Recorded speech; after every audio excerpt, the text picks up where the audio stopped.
Hello student, good morning to all. हम पढ़ रहे हैं एनाटॉमी ऑफ फ्लोरिंग प्लांट्स, पुष्पी पादपों का शारीर।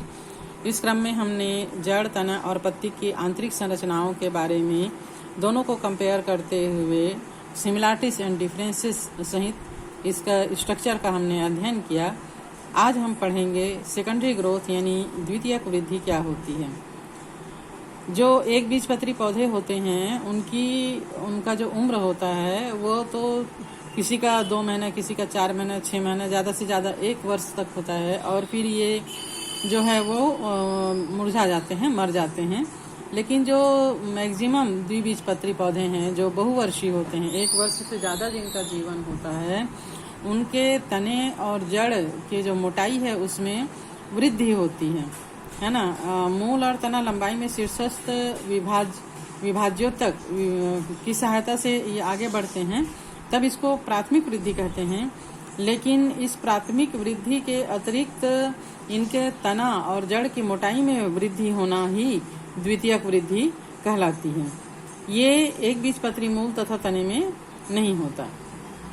जिम्नोस्पर्म के तने और मूल में भी द्वितीयक वृद्धि होती है। जो ऊतक द्वितीयक वृद्धि में भाग लेते हैं उनको पार्श्वी मेरिस्टेम या और संवहन कैम्बियम और कार्क कैम्बियम कहते हैं। तो हम देखते हैं संवहन कैम्बियम क्या होता है। मेरिस्टेम सतह जो संवहन ऊतक जाइलम और फ्लोएम को काटती है उसे संवहन कैम्बियम कहा जाता है। ठीक है, हमने द्विबीजपत्री तने में पढ़ा था जाइलम और फ्लोएम के बीच में कैम्बियम सेल्स होते हैं।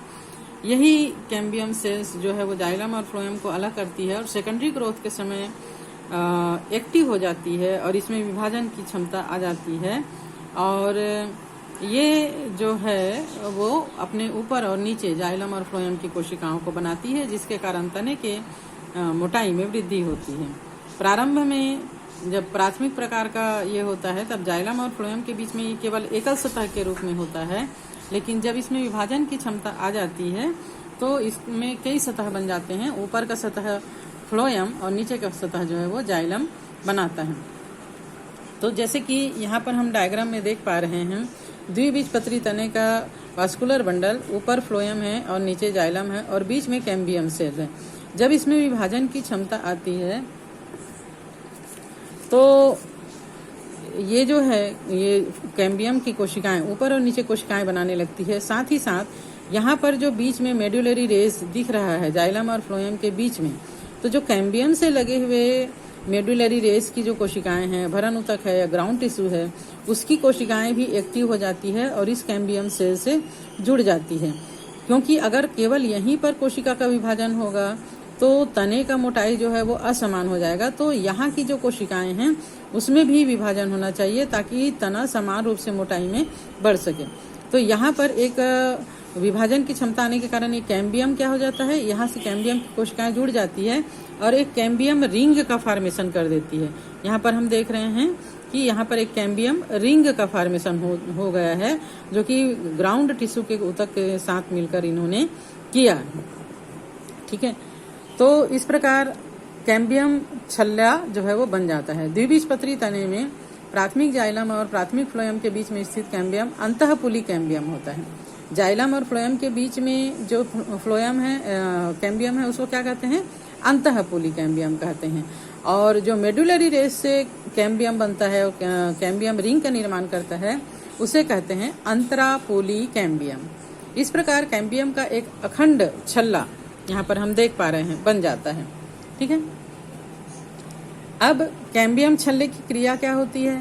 कैम्बियम छल्ला सक्रिय हो जाता है, मतलब ये जो कैम्बियम छल्ला बना है ऊपर और नीचे, इसमें भी और इसमें भी, दोनों में कोशिकाएं जो है वो काटने लगती है, नई नई कोशिकाएं बनने लगती है। जो कोशिकाएं पीठ की ओर बनती है वे परिपक्व होकर सेकेंडरी जाइलम बना लेती है। इस जाइलम के अंदर की ओर जो कोशिकाएं बनती है, कैम्बियम के अंदर की ओर जो कोशिकाएं बनती है वो क्या बनाती है, सेकेंडरी जाइलम। और जो ऊपर की कोशिकाएं बनती है वो बनाती है सेकेंडरी फ्लोएम। और बीच की जो कोशिकाएं हैं वो बनाती है मेडुलरी रेस। तब ये परिपक्व होने पर द्वितीयक जाइलम बनाती है जो बाहर परिधि की ओर होता है ना इसमें, और द्वितीयक फ्लोएम बनाती है। कैम्बियम प्रायः भीतर की ओर अधिक सक्रिय रहता है जाइलम की तरफ कैम्बियम जो है वो ज़्यादा सक्रिय रहता है, इसलिए जाइलम की कोशिकाएं ज़्यादा बनती है, जबकि बाहर ये उतना सक्रिय नहीं होता। फलस्वरूप द्वितीयक जाइलम जो है वो अधिक बनता है और द्वितीयक फ्लोएम कम बनता है। केवल फ्लोएम शीघ्र ही एक सघन पिंड बन जाता है। अंततः प्राथमिक और द्वितीयक फ्लोएम धीरे धीरे दब जाते हैं, क्योंकि द्वितीयक जाइलम अखंड रूप से बनते रहते हैं और प्राथमिक जो जाइलम है वह केंद्र में अथवा केंद्र के आसपास लगभग वैसे ही बनते हैं। कुछ स्थानों पर कैम्बियम पेरेन्काइमा की एक संकरी पट्टी बनती है। यह पट्टी द्वितीयक जाइलम और द्वितीयक फ्लोएम से होकर अरी दिशाओं में जाती है, तब इसको द्वितीयक मज्जा किरणें कहते हैं। ठीक है, यहाँ पर देखियो, सबसे पहले कैम्बियम की कोशिकाएं एक्टिव हुई, उससे लगी हुई मज्जा किरणें की कोशिकाएं एक्टिव हुई, ये जुड़ गए तो कैम्बियम रिंग का निर्माण हो गया। अब ये कैम्बियम रिंग की कोशिकाएं एक्टिव होकर यहाँ पर जो कैम्बियम की कोशिकाएं बनेगी अंदर की ओर बनती है, तो यहाँ पर सेकेंडरी जाइलम बनता है। ऊपर की ओर जब बनेगा तो ये सेकेंडरी फ्लोएम बनेगा। सेकेंडरी फ्लोएम कम और सेकेंडरी जाइलम ज्यादा बनता है। जाइलम की कोशिकाएं चूंकि संवहन में ज्यादा भाग लेती है, इसलिए ज्यादा मात्रा में बनता है। और बीच का जो सेल है वो क्या बना देता है, मज्जा किरणें बना देता है। तो धीरे धीरे ये जाइलम जो है वो पीठ की ओर सरकते जाता है और फ्लोएम जो है वो किनारे की ओर सरकते जाता है और संघनित होकर ये जो है वो बहुत कम रह जाता है। तो इस प्रकार यहाँ पर ये संरचना देख पा रहे हैं हम। बीच में मेडुलरी रेज है, ये जो दिख रहा है वो सेकेंडरी फ्लोएम है और ये जो है वो सेकेंडरी नहीं, ये द्वितीयक जाइलम है ना। यहाँ पर बीच बीच में जाइलम, बीच बीच में मज्जा किरणें, और ये जो है वो प्राइमरी जाइलम। अंत में प्राइमरी जाइलम जो है वो पीठ में बिल्कुल सिमट सी जाती है और सेकेंडरी जो जाइलम है वो पूरे तने के भाग को घेर लेती है। सेकेंडरी फ्लोएम दिखता है और प्राइमरी फ्लोएम जो है वो लगभग दब सा जाता है। और इस प्रकार कार्टेक्स का कोशिकाओं जो है उसमें भी डिवाइडेशन की क्षमता आ जाती है, विभाजन की क्षमता आ जाती है, जिसके कारण तना जो है वो समान मोटाई का बढ़ता है। ये क्रिया जो है वो प्रत्येक वर्ष होता है।